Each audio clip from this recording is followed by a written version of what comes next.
Hello friends, welcome back to my channel. আজকে এই ভিডিওতে আমি কিন্তু অনেক গুরুত্বপূর্ণ ইনফরমেশন আলোচনা করতে চলেছি। তোমরা যদি এই চ্যানেলটিতে নতুন হয়ে থাকো, অবশ্যই কিন্তু চ্যানেলটি সাবস্ক্রাইব করে রাখো। আর ভিডিওটি ভালো লাগলে অবশ্যই লাইক কমেন্ট করে দিও।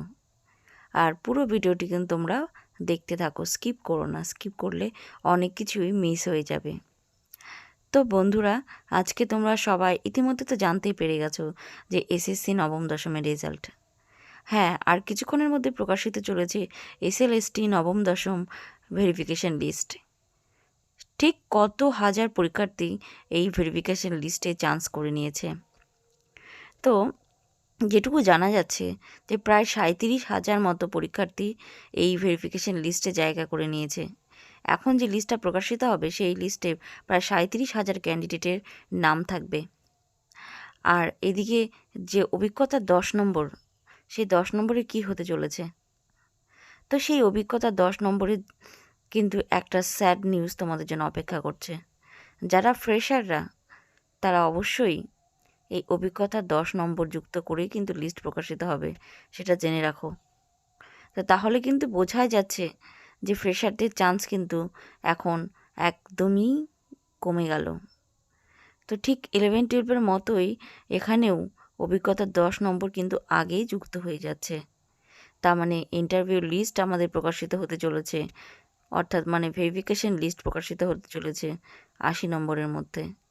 তো এখন আমরা ফ্রেশাররা পরীক্ষায় দিয়েছি 70-এর মধ্যে, মানে রিটেন প্লাস একাডেমিক ধরে।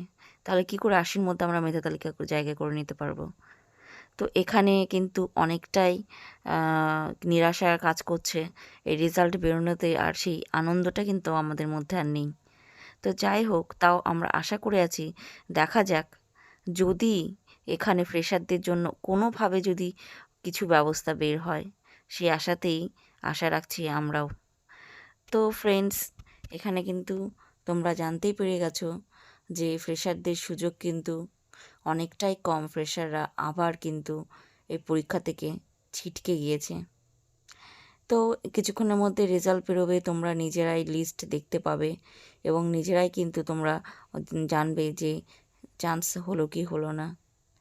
যতটা আশা করা যাচ্ছে ফ্রেশারদের জন্য নতুন কিছু অপেক্ষা করছে কিনা সেটা দেখা যাক। কিন্তু আমাদের কিন্তু এখন যাদের খুবই ভালো মার্কস আছে, 60-এ 60 বা 55-র ওপরে বা এরকম, তাদের হয়তো বা সুযোগটা কিছুটা আছে। কিন্তু যাদের 40 ঘরে 50 কাছাকাছি যাদের মার্কস আছে, তারা কিন্তু এই পরীক্ষা থেকে প্রায় ছিটকে গেছেই বললেই বলা যায়। তো বন্ধুরা, এইটুকুই খবর দেওয়ার ছিল। তোমরা কিন্তু অবশ্যই কিছুক্ষণের মধ্যে ওয়েবসাইটে চোখ রাখো, এক্ষুনি প্রকাশ হতে চলেছে। আর কিছুক্ষণের মধ্যেই এসএলএসটি নবম দশম রেজাল্ট যে ওয়েবসাইট WBSLSTর, সেই ওয়েবসাইটে গিয়ে তোমরা নিজেদের রোল নাম্বার দিয়ে, অবশ্যই নাম দিয়ে তোমাদের রেজাল্টটা চেক করে নিতে পারো। তো ভিডিওটি এইটুকুই রাখছি, আর বেশি বড় করছি না। Thanks for watching.